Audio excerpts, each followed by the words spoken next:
Olá, estamos voltando do nosso programa Hashtag Projetos, hoje falando sobre projetos de vida, projetos em relação ao direito, à reforma trabalhista e às terceirizações, com o Dr. Daniel Zeber.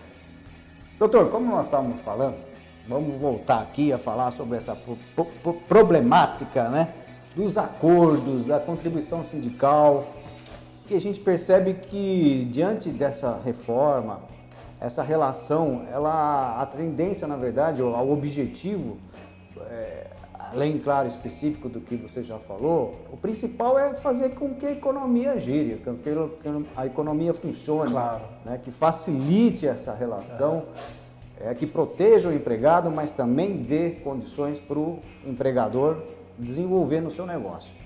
Então, esse acordo é bastante interessante a gente falar com ele, porque também nos traz algumas modificações. Perfeito. Bom, a legislação trabalhista, CLT, ela trouxe, né, uma questão muito importante, que é a questão do acordo coletivo em algumas determinadas matérias, na relação de trabalho, se sobrepor ao legislado, ou seja, aquilo que está estabelecido na Constituição, na CLT, na Consolidação das Leis do Trabalho. Mas o acordo coletivo, né, ele nunca pode infringir aqueles direitos trabalhistas que estão previstos na Constituição Federal. Então, o acordo coletivo, ele pode reger ou disciplinar matérias em relação a banco de horas, em relação a horas extras, programas de lucros e resultados, certo? Trabalho intermitente, teletrabalho, que é o home office, ou seja, são matérias, certo?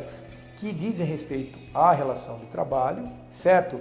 Mas não aqueles direitos que estão previstos na Constituição Federal. Por exemplo, o acordo trabalhista nunca vai poder, ou uma convenção coletiva, por exemplo, nunca poderá acabar com o 13º, certo? O FGTS, as férias proporcionais, enfim, o direito que o trabalhador tem ao recebimento das horas extras, certo?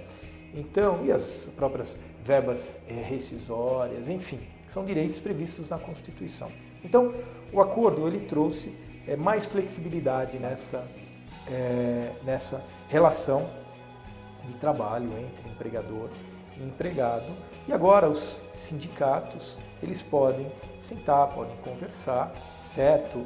E podem, dentro da realidade de cada setor econômico e cada categoria profissional, certo? Estabelecer algumas diretrizes de acordo com a realidade, por exemplo, jornada de trabalho, banco de horas, certo? Programa nos lucros e resultados, participação, que nós chamamos nos lucros e resultados da empresa. Então, isso veio a melhorar essa relação, certo? E em relação, Júnior, à questão da contribuição sindical, é importante nós deixarmos claro que a contribuição sindical, antes da reforma trabalhista, ela era obrigatória, certo?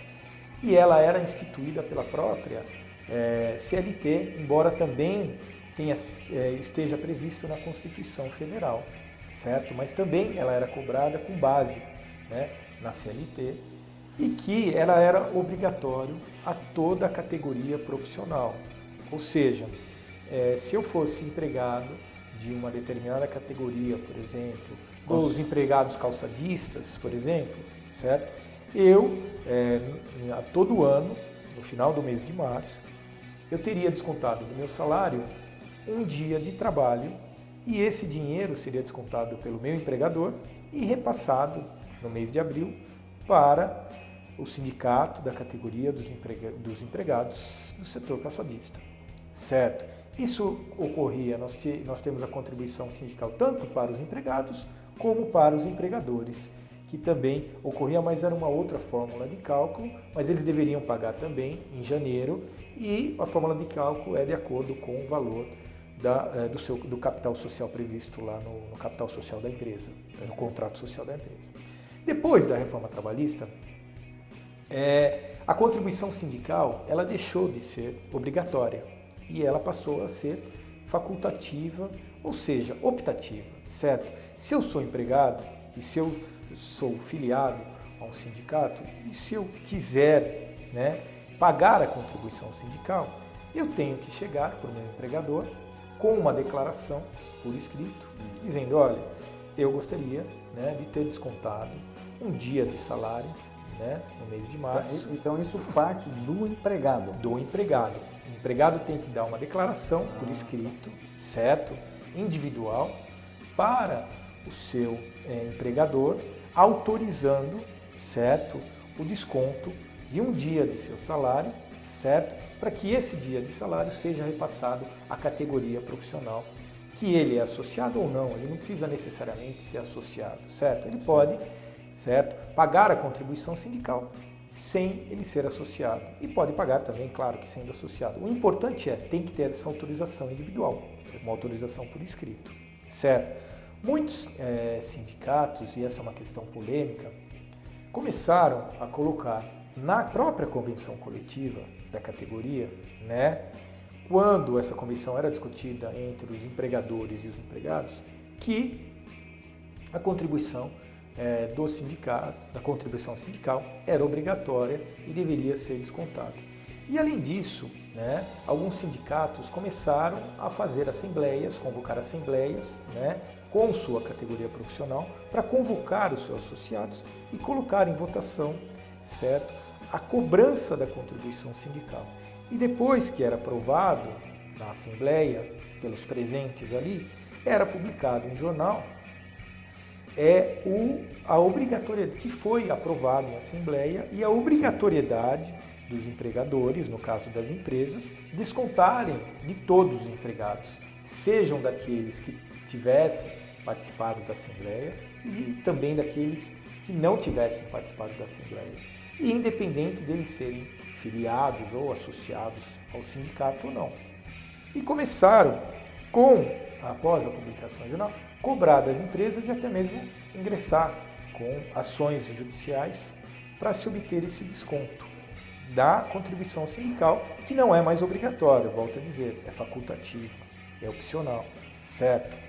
Alguns tribunais têm entendido, né, que por ser uma lei complementar, certo, essa contribuição ela só poderia deixar de ser obrigatória por lei complementar. Ou seja, a reforma trabalhista não é uma lei complementar, é uma lei ordinária e ela não teria, né, competência, certo, para revogar a contribuição sindical.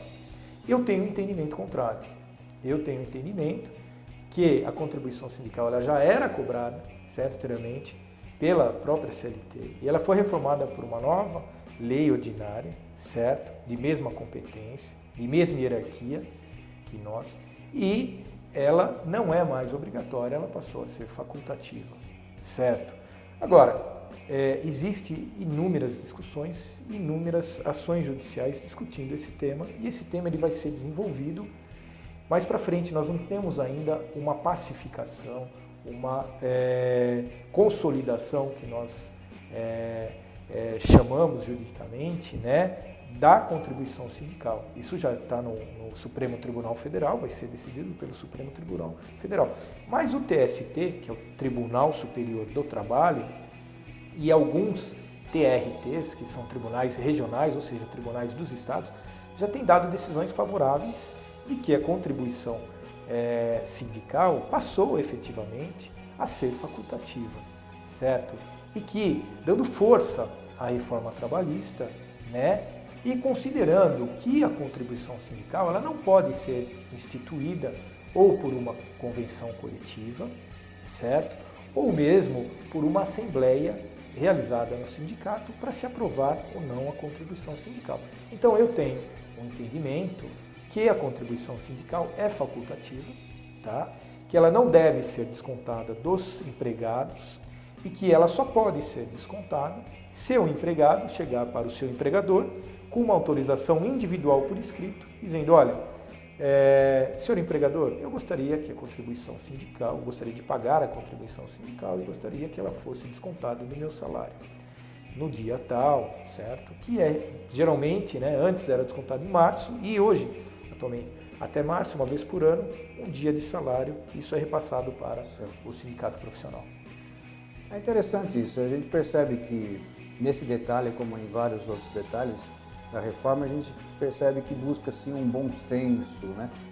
Ser um acordo mesmo de, não que seja já pré-determinado, mas realmente um bom senso para que as duas partes sejam beneficiadas. Sim. E não tenha um lado que seja prejudicado por uma lei, às vezes, que cega, né? No sentido assim, que cada caso é um caso, cada situação é uma situação. Em épocas de crise nós temos uma situação, em épocas, né, de boas a gente tem outras situações e que às vezes o bom senso é muito importante. E nesse sentido também a gente vê esse detalhe das horas, o banco de horas.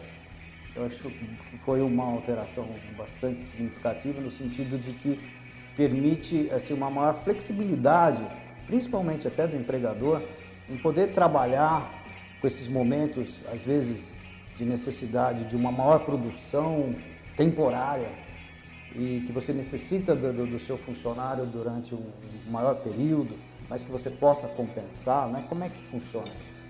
Então, vamos lá. Antes da reforma trabalhista, existia o banco de horas, né? Mas o banco de horas ele deveria constar no acordo coletivo, na convenção coletiva da categoria. Agora, com a reforma trabalhista, você pode fazer um acordo individual com o empregado, né? E constar esse banco de horas ou criar esse banco de horas individualmente com o empregado, sem a necessidade de ter a aprovação, sem a necessidade de constar esse banco de horas na convenção coletiva. Só que existem algumas particularidades que eu gostaria de explicar melhor. Nós temos o banco de horas mensal, certo? Nós temos o banco de horas semestral e nós temos o banco de horas anual, certo? O banco de horas mensal é quando existe uma compensação de jornada semanal e ele pode ser, muitas vezes, certo? Entre empregador e empregado. Quando o empregado ele trabalha, certo? 9 horas, por exemplo, nos 5 dias da semana, para não trabalhar as 4 horas do sábado. E aí ele não ultrapassa as 44 horas semanais, certo? Isso pode ser um acordo escrito ou pode entre empregado e empregador. Não precisa constar isso na convenção coletiva. E muitas vezes tem decisões judiciais que consideram esse acordo até tácito, né, válido, desde que você prática também, exatamente, né, já há muitos anos. Né? Isso. Nós temos o acordo, o banco de horas semestral, né, que é a possibilidade de você fazer esse banco de horas, certo? E você acumular essas horas e descontar dentro do semestre. Ao invés de você descontar mensalmente, quando você tem um espaço limite de um mês, você passa a descontar no semestre, em 6 meses, por exemplo. Então, em 3 meses, o empregado ele trabalha, por exemplo, 10 horas por dia, certo?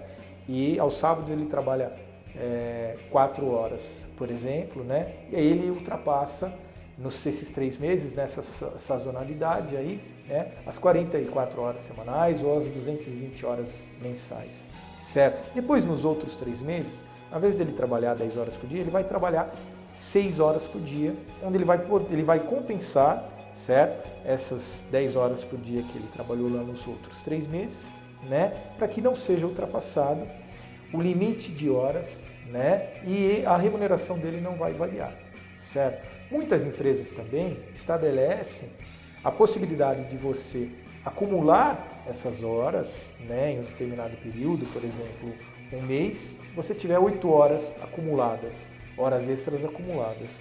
Aí, no próximo mês, o seu empregador ele pode te dar um dia de descanso, por exemplo, certo? E isso pode ser acordado, né, estabelecido no acordo individual do banco de horas semestral. E nós temos, por fim, o banco de horas anual. O banco de horas anual ele só pode ser estabelecido através, se houver autorização, e através de convenção coletiva. Então você pode fazer um banco de horas, onde você vai ter o prazo de 12 meses para compensar essas horas. Então, se em determinado período o seu empregado trabalhou mais do que 8 horas ou mais do que 44 horas semanais e tenha essas horas extras, certo? Ele vai acumular essas horas, certo? Depois ele vai ter um ano, certo? Para compensar essas horas. É importante que se diga, Júnior, que não pode ser ultrapassado, certo? A jornada de 44 horas semanais, sob pena de descaracterizar, certo? O banco de horas. Então, nessa compensação, você tem que respeitar esse limite de 44 horas semanais, certo? Senão ela se torna uma hora extra. Exatamente. Tem um custo maior. Isso. E o limite também de 8 horas diárias e mais 2 horas extras por dia, certo? Então, você tem que respeitar essas 2 horas extras por dia e o limite de 44 horas semanais para você não descaracterizar o banco de horas. Ficou claro? Ficou muito claro e eu acho que isso veio também a beneficiar ao nosso desenvolvimento econômico. A gente sabe, por exemplo, que o comércio tem épocas, por exemplo, final de ano, Natal, se trabalha mais e que muitas vezes, vamos dizer assim, antes da reforma, era um trabalho temporário e só. E a pessoa era demitida após esse período. Uma situação dessa, de repente, já tem uma expectativa de se manter o funcionário, né, de trabalhar com menos horas, ou seja, mantém o emprego, mantém a economia girando, né, esse funcionário mantém, vamos dizer, aquele ganho que é a sustentação de qualquer família, né, e muitas vezes é aonde vai se manter essa relação mais duradoura. E falando nisso tudo, a gente sabe também que parece que as férias também existem algumas alterações na reforma. Isso, na verdade, as férias, o que ocorreram nas férias? As férias, a reforma trabalhista trouxe a possibilidade de você parcelar as férias. Então, antes da reforma trabalhista, o que nós poderíamos fazer?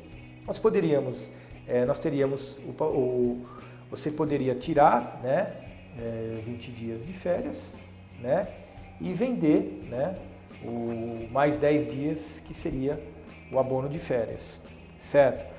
Ou você tiraria os 30 dias corridos, certo? Após a reforma trabalhista, você pode até parcelar em 3 vezes, né, ou em 3 períodos diferentes, as férias, desde que um período, no mínimo, não seja inferior a 14 dias. Então, você poderia aqui tirar 14 dias de férias, e depois mais 7 dias, e depois mais 7 dias aí para dar os 28, 30 dias de férias, certo? Hoje, a reforma trabalhista trouxe essa possibilidade de você parcelar em 3 períodos diferentes, para trazer mais flexibilidade, tanto para o empregador quanto para o empregado. E também permitiu ainda, né, ou possibilitou, ela não excluiu o abono de férias. Se você quiser, por exemplo, parcelar os 20 dias, você pode, desde que um período não seja inferior a 14 dias e o outro inferior a 5 dias, então é possível nós parcelarmos. E os 10 dias, se você quiser vender para o seu empregador, você pode também vender e é uma opção do empregado. E bom, doutor Daniel, a gente terminou o nosso tempo aqui do segundo bloco. Daqui a pouco nós vamos voltar falando sobre o trabalho intermitente e também sobre aquele trabalho que é feito em casa. Muitas vezes, né? É feito em casa hoje em dia, cada vez mais com a tecnologia, computadores. E é uma realidade hoje que a reforma veio também a atender essas situações. Então, até daqui a pouco.